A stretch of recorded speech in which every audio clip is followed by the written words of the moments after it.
श्री हरि। गरुड़ पुराण सारोद्धार 7वां अध्याय भाग 2। वह वन नाना मृगगणों, पशुओं से व्याप्त और अनेक पक्षियों से निनादित था।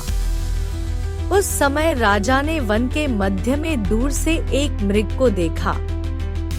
राजा के द्वारा सुदृढ़ बाण से विद्ध वह मृग बाण सहित जंगल में अदृश्य हो गया। रुधिर से गीली हुई घास पर अंकित चिन्ह से राजा ने उसका पीछा किया। तब मृग के प्रसंग से वह राजा दूसरे वन में जा पहुंचा।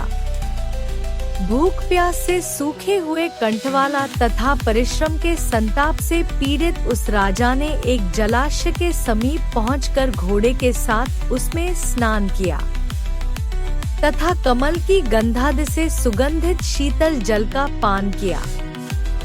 इसके बाद उस जलाशय से बाहर निकलकर श्रमरहित राजा बभ्रुवाहन ने वृक्षरूपी विशाल शाखाओं के कारण साथ फैले हुए मनोहर और शीतल छाया वाले तथा पक्षी समूहों से पूजित एक वटवृक्ष को देखा।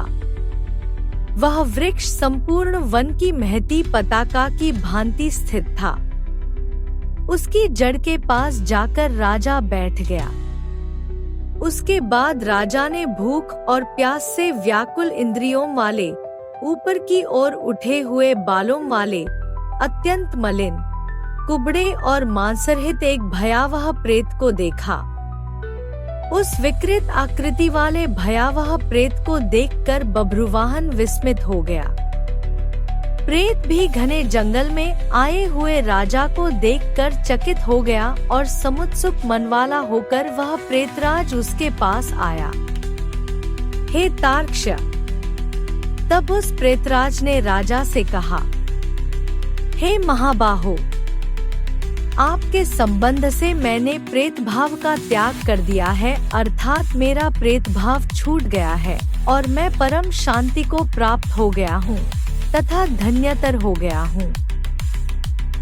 राजा ने कहा, हे कृष्ण वर्ण वाले तथा भयावह रूप वाले प्रेत, किस कर्म के प्रभाव से देखने में डरावने लगने वाले और बहुत ही अमंगलकारी इस प्रेतत्व स्वरूप को तुमने प्राप्त किया है? हे तात! अपने प्रेतत्व की प्राप्ति का सारा कारण बतलाओ। तुम कौन हो और किस दान से तुम्हारा प्रेतत्व नष्ट होगा? प्रेत ने कहा, है श्रेष्ठ राजन, मैं आरंभ से आपको सब कुछ बताता हूँ। प्रेतत्व का कारण सुनकर आप कृपया उसे दूर करने की दया कीजिए। वैदेश नाम का एक नगर था जो सभी प्रकार की संपत्तियों से समृद्ध, नाना जनपदों से व्याप्त, अनेक प्रकार के रत्नों से परिपूर्ण, धनिकों के भवनों तथा देव एवं राजप्रासादों से सुशोभित और अनेक प्रकार के धर्मानुष्ठानों से युक्त था। हे तात! मैं वहाँ रहता हुआ निरंतर देव पूजा किया करता था। आपको विदित होना चाहिए कि मैं वैश्य जाति में उत्पन्न हुआ और मेरा नाम सुदेव था।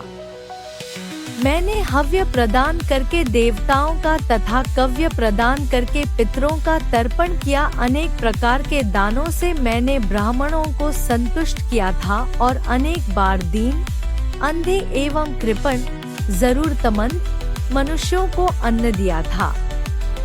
किंतु हे राजन, मेरा यह सारा सत्कर्म मेरे दुर्दैव से निष्फल हो गया।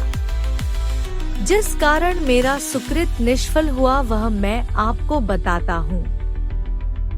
मुझे कोई संतान नहीं है, मेरा कोई सुहृद नहीं है, कोई बांधव नहीं है और न ऐसा कोई मित्र ही है जो मेरी और्ध्वदैहिक क्रिया करता। हे महाराज! मृत्यु के अनंतर जिस व्यक्ति के उद्देश्य से षोडश मासिक श्राद्ध नहीं दिए जाते, सैकड़ों श्राद्ध करने पर भी उसका प्रेतत्व सुस्थिर ही रहता है, अर्थात दूर नहीं होता। देवताओं के निमित्त प्रदान किया जाने वाला द्रव्य हव्य तथा पितरों के निमित्त प्रदान किया जाने वाला द्रव्य कव्य कहलाता है।